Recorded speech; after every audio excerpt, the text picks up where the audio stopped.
Vegas is unbelievable, isn't it?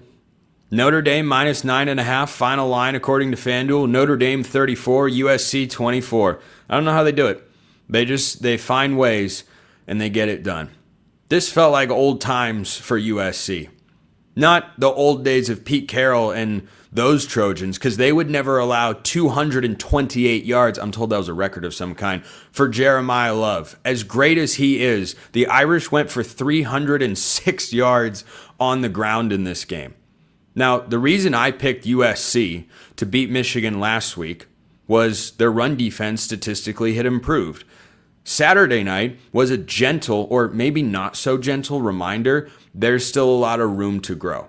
Now, Jaden Mayava was the best quarterback on the field in this game. Wasn't perfect. USC situational football, not ideal. CJ Carr with one of the worst interceptions in all of college football this season. I mean, it was astonishingly bad. 3rd and goal at the 2 to an interception that was released from about the 25-yard line. If you haven't seen it, go check it out. But he's a young guy. He's learning. He made a mistake. I hope we never see him do that again for Notre Dame's sake. And the Irish come out with a win that they absolutely had to have.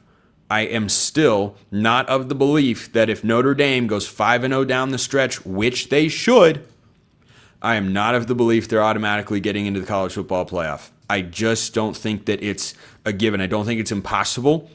As I always say in college football, those who hold their own often get rewarded in this sport. Help is often given to those who hold their own. I just had to remind myself of my own phrase. Haven't had to pull that one out in a little while. But Notre Dame is going to need some help because now USC with a second loss, they're not out of my top 25, or at least they won't be when I release that this week. But USC's out of the AP top 25. USC still has to play at Oregon later this year. USC still has to... This is a crazy thing to say, but I feel I am dead serious when I say this. USC still has to play UCLA this year. The Bruins are a wagon. The Bruins are an absolute wagon. They also have to go to Nebraska. Iowa Northwestern, I think they'll be fine. But USC, at best, I think goes 9-3, which is right where I had them this year. Coming down the stretch, I think there is one more loss to be had with those two road games, Oregon and Nebraska, and then UCLA in there. I think there's at least one. I think it's probably just going to be one for USC.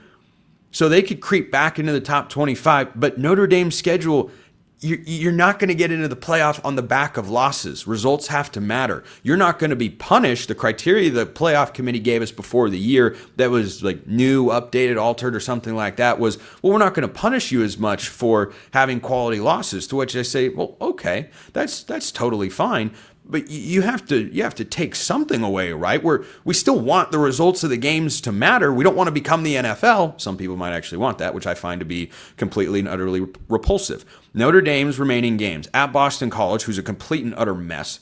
Navy, who's undefeated, but I've seen that movie before. At Pitt, they made a quarterback change. It's exciting. Syracuse, mentioned them earlier. They're, okay. And then they have to go at Stanford. Stanford. How about Frank Reich? How about Frank Reich and the redshirt freshman quarterback, maybe the guy of the future, Elijah Brown there in Palo Alto? Who watched the game? I was watching it. I'm in the Mountain Time Zone. Game ended around 12:30 local time for me. I was waiting to record my reaction show to the Holy War Sunday's episode, and I was just watching the FSU Stanford game. It was wild and crazy and bizarre. And Florida State beat Alabama to begin the year, who looks like they're going to the SEC championship and the college football playoff, might win the whole thing with the way they're playing right now on both sides of the ball. And Florida State hasn't won an ACC game yet. They lost to Stanford, so you better not overlook them, Notre Dame. You better not. But the point that I'm making here with the Irish is there are just no quality wins. And USC is probably going to wind up being their best win if they go 5-0. And USC, at best, will be a top 20 to 25 team. I just don't think that's good enough. I really don't. And I don't think it should be. Maybe there's a bunch of chaos. Maybe Notre Dame gets some help. They're currently ranked 12th in the country. I don't think that's highly objectionable, but you have to remember there's going to be a group of 5 champion in the playoff. So It's going to be tight. At the very least, it's going to be tight. Irish cannot have a single other loss this year, and I still don't think it should be a given.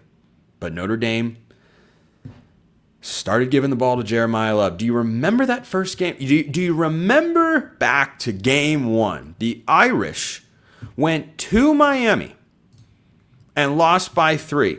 And do you remember how many carries Jeremiah Love had in the game? He had 10 for 33. Jadarian Price, 6 for 45. Credit Miami's defense, but 10 carries is simply not enough. Notre Dame gave Jeremiah Love and Jadarian Price a combined 37 carries in this game against USC, who statistically have made progress, without question.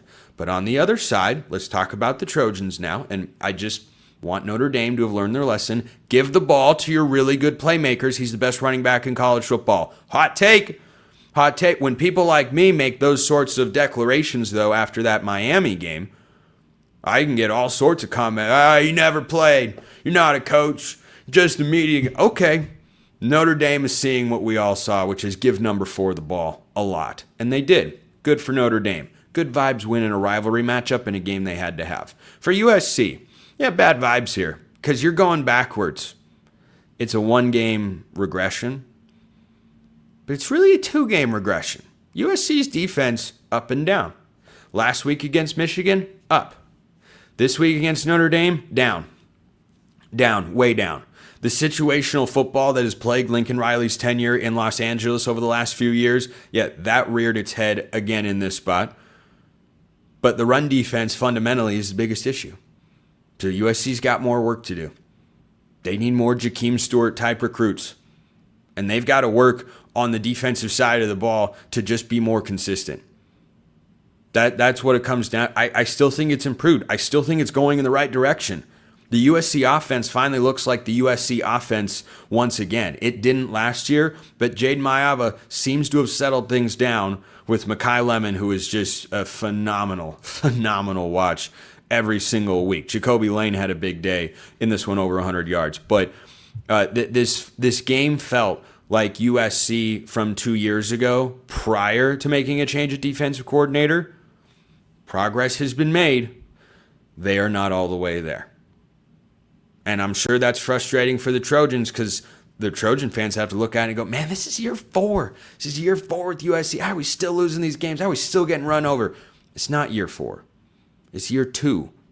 It's year 2, and there's a progress. Next year, I think you can have playoff or bust expectations for USC. They'd have to win out.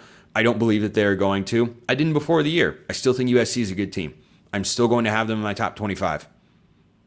But progress is not the end result. Progress is what you on the way to the end result. That's where USC is. They're in that in-between phase right now. So, good win for Notre Dame. Not a great outcome for USC. I don't think it's full-fledged disaster time for the Trojans. Bad vibes, not the worst vibes.